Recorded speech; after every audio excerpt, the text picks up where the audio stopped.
we've been gone for a little while now. No. And I can't remember when our last episode was right after Christmas, right before Christmas, where we talked about The Last Jedi. We just never have to talk about that again. Yes. I mean, you have to leave the worst things in your lives behind you past. and move on. At this point, I can't even remember if I saw it or not. Yeah, honestly, I wish I was that way as dream. well. I wish I did not remember seeing it either. So now, Porg, we have come back. We have come back from a whirlwind trip. Clifford and Chase and I were in Iceland for like 9 days. Yes. And then Chase and I followed that up with fucking Miami for another like 5 days. Similar climates, so it was an easy transition. And now we have returned having seen the Heart of Darkness, and it has consumed us, I believe. I think whatever nihilism Cliff had, it only grew. Does nihilism grow, or does it become... It's sort of... I felt happier with it all because I could see how much... it was upsetting you, and that's my only source of pleasure in life is seeing the pain of others. You know, guys, so I was just... I'll be honest with you. I like Cliff. Cliff, as difficult as he is to like, I like Cliff. And yet... that makes one of us. I found myself in like a Shining-esque funk the entire time we were in Iceland, which was literally growing darker and more morose as the week progressed until even the very last moment. Here's a perfect example. I know that Katie is watching this right now. Wait, go ahead. Here's a perfect example of what our trip to Iceland was like. Go ahead. At every corner, every turn, we were befuddled and caught off guard and surprised by Iceland's insanity. And that's not necessarily a negative thing. We just were not ready for what it was going to throw at us. And the perfect example of how that went was on our way to the airport. Katie and I took a bus to the airport. We get off the bus. We're walking into the airport, and Katie turns around. Is the airport in Reykjavik? Reykjavik, yep. Okay. She turns around to wave to Iceland. Goodbye, Iceland. And as she turns to wave goodbye, Iceland, just a piece of trash right in the face. Like a cartoon. So as she was saying goodbye, Iceland, Iceland gave her a big fat fuck you, Catherine. And I wish we could have filmed that. Oh my god! Honestly, I couldn't help. She turned around and was like, "I can't fucking believe that just happened." And I could fucking believe that just happened. That is typical to our experience in Iceland. It was a newspaper, and then she pulled it down, and then she saw a headline, and she realized that someone stole her invention, and then it started off a whole romp after that. Yeah, exactly. So let's not get ahead of ourselves here. To walk me through, as the sole member of this podcast who counts, who wasn't there. Fair enough. Fair enough. So departing. What was the trip like to Iceland?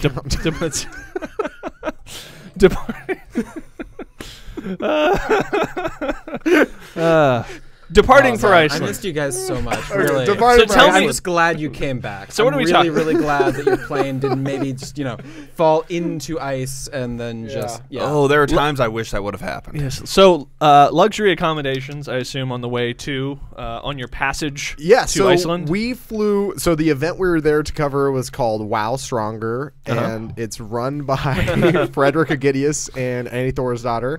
And WoW is an Icelandic airline. Which is kind of like the Ryanair of international flights.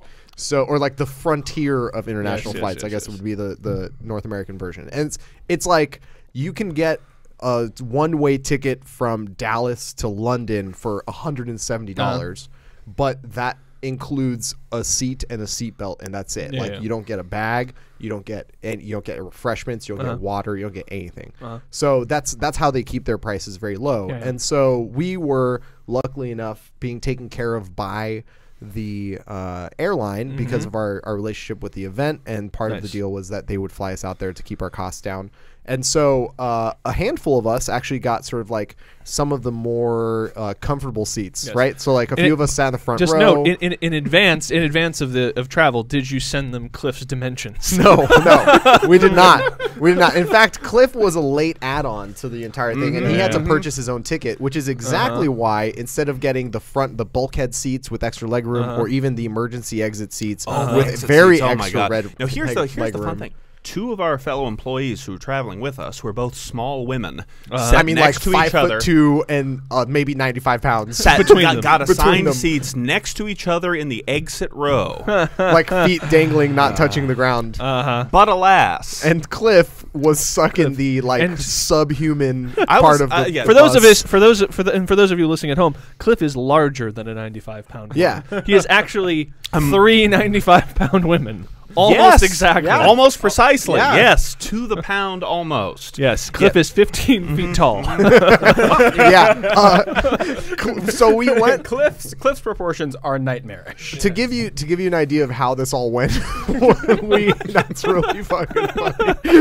Cliff has Lovecraftian proportions. Cliff is a phallic, fleshy monolith with just a roar of tentacles sprouting out of the top, and eyes. Lovecraftian. And you know what? It's not. It seems bizarre that you guys are choosing a Lovecraftian metaphor. I'm not joking. I'm not going to lie at all. I'm not going to lie at all. The thing I did the whole goddamn time on the flight, I had my Kindle and I read the complete works of H.P. Lovecraft. Not all of them, but I was reading H.P. Lovecraft. There But you go go. on if you want to keep setting So we up. got Yeah. onto the flight, and I get into my seat, and I was like, man, I got fucked. I'm sitting in the middle seat in the bulkhead between two strangers. I have this leg room, but nowhere to put my like Nintendo Switch carrier in front of me. Meanwhile, 6 hours later, Cliff is keeping his pelvis in the overhead compartment. 6 hours later, we get off the airplane, and Cliff has this look on his face as if he had literally just sat on like a bed of dildos. Cliff looks like the gimp when they pulled him out of that box. You know what? Except without the knees. No. That is the best metaphor from my experience there could ever be. I would have appreciated, I don't know, Hey, probably hey- better ventilation in the gimp's little cage Hey Cliff, there. how was your flight? I asked Cliff because I noticed how ashen he was looking. I asked him how his flight Cocoa went, butter. and he said, "I've never felt more excruciating pain for a longer period of time than I did on that flight. Yeah. The only way I got through it was by listening to, what did you listen Reading to? H.P. Lovecraft. Well, the only way I got through it the was Color by Out of Space, which is, if you're familiar with Lovecraft, that's one of the few optimistic stories he has that has a happy ending. There you go. No. But no, to the real deal on it, I've flown coach before and all that, but with coach, usually my knees are touching the seat in front of me, but that involves sitting back in the seat, slouched a bit, and my knees touch the seat in front of me. In this particular instance, my lower back was shoved as hard as it possibly could be into the seat behind me, such that I was sitting, straight up, maybe even leaning forward, and my knees were forcefully pressing into the seat in front of me. So I could not at any point sit back or lean back. I was basically hunched forward with the seat in front of me about 4 or 5 inches away the entire time. It's like In a window seat, sitting next to me was an Icelandic man who was also a fairly large man. Yes. Not my proportions, not nightmarish, but a fairly large man. Yes. Yeah, it was so- like the True Detective so scene where he's travel staring advice- at the little mirror. So travel advice, if you're flying WoW Airlines and coach, and you happen to be the size of Shub Nagaroth, the Black Goat of the Woods who has 1,000 young, then make sure you pay for an exit row. It's worth the extra $50. Oh my God! Yes, Worth the extra $50. yes, it is. And on the way, I don't know how your flight was on the way back. On the way back, I paid $50, got a fucking exit row. Oh, It was nice, beautiful. Because I was Beautiful. I was actually really bummed. I was looking at my ticket, and I knew obviously on the way there my seat was like 1B or something. So I was like, oh fuck, I'm in the front row. That's awesome. On my way back, my seat was like 17A, and I was like, son of a bitch. Like, they put me in Cliff's prison seat on the way back from Iceland. This is going to blow. And then I went, and I was like, oh, this is the fucking exit row. This is great. It's actually, and the seats were empty. The Yeah. plane was like half empty. Oh, really? Yeah, How? so once we took off, Katie switched seats, and we sat next to each other in the exit row. Nice. So it was pretty cool. So you had a charmed flight out there. Yeah. Obviously.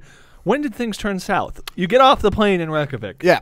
Walk me through it. We get off the plane in Reykjavik. It's 5 o'clock in the morning, and we have another 8 hours of darkness ahead of us before the sun rises. So exhausted, worn out, and absolutely just not prepared for anything Iceland has to offer us. In a Lovecraftian nightmare out of time when the sun never rises. We make our way to the shores of Carcosa, where we're staying, and we get to our Airbnb. It's like 7:30 in the morning. We're all very hungry because we went to the Yellow King Motor Lodge. We make it to our Airbnb, and on the way there, we pass by like a Domino's and like a couple other whatever, and we're all very hungry. We all feel like it's nighttime, and so we think to ourselves, why don't we just order some pizza? Tony tries to order pizza and then realizes that, fuck, it's 7:30 in the morning. Nowhere who delivers pizza is open. And so we go and get a little bit of breakfast, which was actually really nice. The food, there were many, Snaps Bistro in Iceland is amazing. It has an all-you-can-eat breakfast buffet with all sorts of things that aren't normally served for breakfast in America, like raw salmon. Yeah. Lox. Nice. It was wonderful. Yeah. It was actually, the food was the best part. Yeah. Lox are but a the best common part. breakfast food here. Cliff doesn't know that. Oh, Cliff doesn't know Cliff that. didn't know that. Yeah, Lox is salmon on a bagel. Is the salmon you ate. If you enjoyed it, you can go to bagels. Rockstar Bagels, which is like right there, and you can get lox on your bagel anytime you want. I don't eat at restaurants here. This is true. It's the thing you discover Well, over time that Cliff just doesn't know food. Well, I'm not. That's not fair. I think specifically, Cliff is ignorant of things that have to do with carbs, and so I don't think that Cliff has been into a bagel shop in his life. I only know this because my girlfriend is a fan of the bagel, and that's why I know about carbs. That wasn't a euphemism for her being a Jew. That was a fan of the bagel. She just actually enjoys bagel. That's the worst euphemism for Jew I've ever heard. She's a fan of the bagel, if you know what I mean. You know what I mean. That's like something from the 20s. Man, she's a fan of the bagel, she? Well, all right. Yeah, so anyway. She's a friend of Moses. There you go. Friend of Moses. That's good. So Iceland very quickly. She runs the media, if you know what I mean. Keep going. No, that's Give it. me That's more. about as close as I'm going to get. Escalate. Iceland very quickly became kind of like this weird, like it was a coin which had two sides, much like many coins would. One side being this very beautiful, scenic, full of beautiful people, lots of fitness going on, lots of things to see, lots of history. And then the other side of it was like this nightmarish night realm of eternal darkness where I literally, I just could not exist without anger. So just for point of clarification, how many for the audience, how many hours per day was it dark while you were there? 20 hours of darkness. And of the 4 hours of daylight, the sun maybe rises, like 3 degrees over the horizon. So of those 4 hours of daylight, there's like an hour and a half to 2 hours of it, which is essentially either sun up or sundown. So lots of twilight. There's a lot of twilight. And a whole lot of weather such that the sun, the actual, hard sunlight hitting a thing happened for 20 minutes? Yeah, 20 minutes over the course of the whole trip, maybe, because it was mainly gray. either raining or sleeting or snowing or crazy Which wind. is even more disorienting, by the way, because when the sun does come up and light starts sort of percolating into the environment, the cloud cover tends to stay. At least when we were there, only really one night was clear. The rest of it was kind of cloud covered. The cloud cover stays, and you go from this really sort of disorienting endless night to what I mean, it was like everything is blue, blue. Everything is blue tinted because of where the sun is on the horizon and where the clouds are. Everything is tinted blue, and nothing is really quite illuminated. Everything is just a little brighter than it was before. So it's still very disorienting. Like it never really got super bright outside of a little bit each day. I will say this about Iceland: all of the buildings are very much designed to be viewed at night because they all have just accent lighting features prominently into all the exteriors of all the buildings there. Every building has accent lights. And the opposite is true the rest of the year. So instead of it being 20 hours of darkness, 4 hours of daylight, it's 20 hours of daylight, 4 hours of darkness. I don't know, Armin. I think we need to do another trip in the summer and see how psychologically you deal with all the sunlight all the time. I might be able to be okay. I might do better with more sunlight go than I there, would more darkness. Go there in the summer when there's lots of hours of daylight and slowly go crazy while hunting serial killer Robin Williams. There we go. That's a great idea. That's how it works. There you go. This is amazing, incredible. Chase for fell in love. Very different reasons for me. What were your reasons, Chase? Yeah, Chase, what were your reasons? Please explain. Those Targaryen women, man. Incredible. That is true. Blonde chicks is what he's saying. Yeah, Chase, there was multiple times where Yes. Chase asked to get photos with people who we did not really even interact with. Like we just happened to be in the same room as them at the same time. And Chase was like, do you want to get a photo with all of us? And I was like, why are you making us do this? And I think it's just because he wanted to have a photo. Oh, yeah. And any excuse was like, if we're in a group, it's a lot easier for me to ask for this photo than it is to like individually touch this person. Yes. Yeah, that's like other people who weren't even competitors or CrossFit personalities of note. It's like, hey, can I get a photo with you? Sure. I mean, who knows which one of them would turn out to be Katrin David's daughter? We don't know. It was fine. It was fine asking for photos while I was at CrossFit Reykjavik and at the competition. It only got weird when I was at the bonus checking out, and I asked the cashier if she'd get a photo with me. It was a little weird. Had trouble justifying. I like that this is just the only move you have. Yeah, asking to get a photo. It's like at a bar, like a bar in Austin. Like he's like walking around. He'll meet a new woman. He wants to like talk to her. Yeah. Hey, can I get a photo with you? Chase doesn't need more complex moves. You know what her answer would be? Enthusiastically, yes. Yeah, Have you seen Chase? That's another thing we found out. Handsome Chase does live with the handsome person filter from 30 Rock. Oh, it is a real fucking thing that we actually experienced, and we all witnessed. Everyone is times. nice. Here's how the handsome filter first manifests itself in New Jersey. Before we'd even headed out there, it's like me, Armin, and Chase are all standing next to each other, waiting to get on our Jersey plane, and then I hope a drunk woman. I hope she was drunk. This is 8 o'clock in the morning in Austin. Yeah. Wonderful. It was Austin. here. Oh, I Yeah. thought it was in It's Jersey. like 8 Oh, no, o'clock she in was the morning. flying She was back flying back to Jersey. That's where our flight was out of. Okay, yeah, it must have been. Okay, so anyway, she then I hope she was drunk. If not, she has problems. Then starts a lengthy conversation, very much one-sided, exclusively with Chase. Now, me, Armin, and Chase are all right next to each other. She and this goes on for quite a while. Yeah. At no point does she ask to introduce, the other people. That's right. who are The standing only right time next she to her. asked about anybody other than Chase was to look at Katie. Oh shit! Yeah, Katie shows Katie up. Katie's traveling with us And to look size at her Katie. up? No, and ask if Chase is married to Katie. Yes, so she literally goes, "So is that your wife?"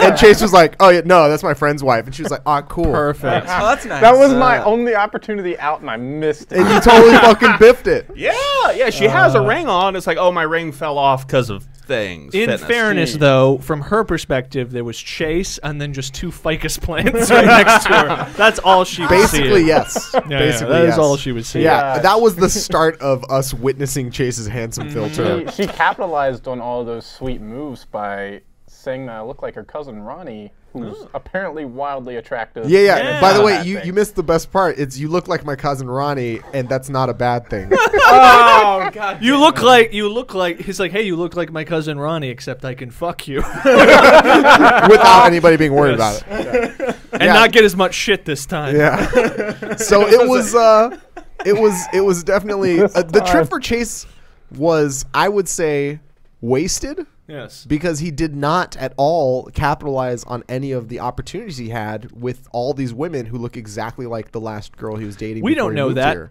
In a couple of months, in 9 months from now, there could be some beautiful brown-skinned babies who just start popping out in Iceland. There's going to be a whole. He has permanently Yeah, gotten and they're gonna be himself like, into the genetic "It's a lineage. You have lain with demons. Chase's progeny is going to be hurled from a cliff. Only to return in 20 years to burn down Reykjavik.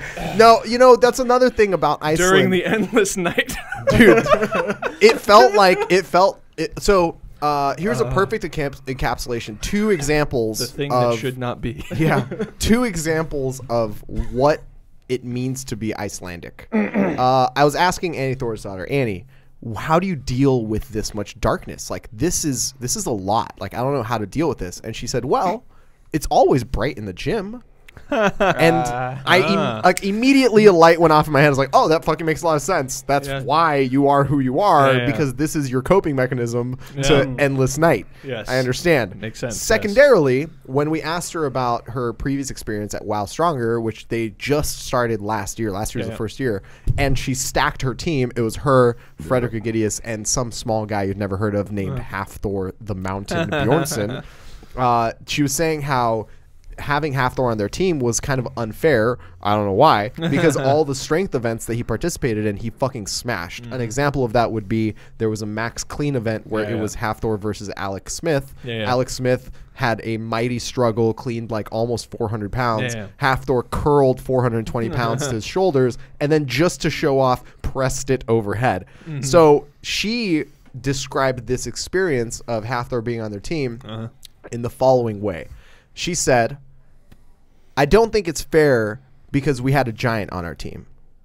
And when you and I say the phrase, I don't think it's fair because we had a giant on our team, what we're referring to is the idea of a larger human being perhaps being similar to the mythological construct of a giant.